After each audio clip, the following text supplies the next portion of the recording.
Muy buenos días, queridos alumnos, que el Señor les bendiga en esta mañana. Vamos a continuar con nuestra serie de estudios Enséñanos a orar. Y hoy nos toca mencionar o analizar la frase hágase tu voluntad. Hágase tu voluntad es la tercera petición que Cristo hace con relación al Padre. Las primeras tres peticiones del Padre Nuestro no tienen que ver con Jesús. Tienen que ver todas con el Padre y su gloria. Recuerden que la primera petición fue que el Padre pueda santificar su nombre. La segunda petición fue que el Padre traiga su reino sobre Jesús. Y la tercera petición tiene que ver con que Cristo está pidiendo hacer la voluntad del Padre en su vida. Finalmente nosotros encontramos en estas tres peticiones que la oración tiene que estar enfocada hacia la gloria de Dios. Si se nos manda a hacer la voluntad de Dios, la primera pregunta que surge es ¿dónde encontramos la voluntad de Dios? La palabra es la fuente de la voluntad de Dios. La Biblia contiene la voluntad de Dios para nuestras vidas. En Romanos 12, versículo 2, encontramos que nuestra mente es renovada para que podamos comprender cuál es la voluntad de Dios, que es buena, agradable y perfecta.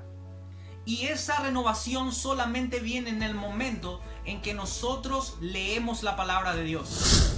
El leer la Biblia no solo afecta nuestras acciones externas, sino que también afecta todo nuestro interior. No solo cambia lo que hacemos, sino que cambia lo que sentimos, cambia lo que pensamos y quiénes somos por dentro.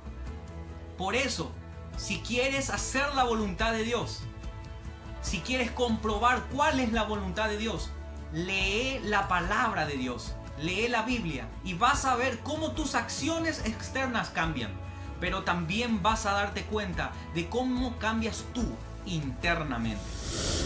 Otra de las preguntas que van surgiendo acerca de la voluntad de Dios es la siguiente: ¿de qué manera debo orar? ¿Debo orar pidiendo mi voluntad o debo orar buscando la voluntad de Dios? La respuesta la encontramos en 1 de Juan capítulo 5 versículo 14, que nos dice que esta es la confianza que tenemos, que si algo pedimos conforme a su voluntad, Él nos oye. En 1 de Pedro capítulo 3 versículo 17 nos dice que tenemos que hacer la voluntad de Dios aún en situaciones extremas, aunque estas situaciones extremas nos dejen en algún sentido comprometidos. ¿Cómo es posible eso? A veces nosotros simplemente dejamos de hacer la voluntad de Dios cuando sabemos que una situación nos va a comprometer demasiado. Cuando mentimos a nuestros padres para librarnos de un castigo, o cuando mentimos a la maestra y cuando hemos copiado porque no hicimos la tarea para librarnos de una anotación. La Biblia dice que es mejor que padezcamos haciendo la voluntad de Dios antes que haciendo el mal.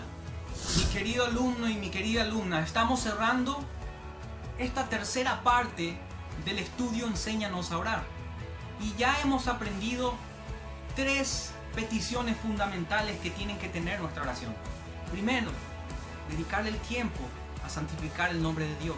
Segundo, pedirle a Dios que traiga su reino o su gobierno en nuestras vidas. Tercero, pedirle a Dios que Él haga su voluntad en tu vida.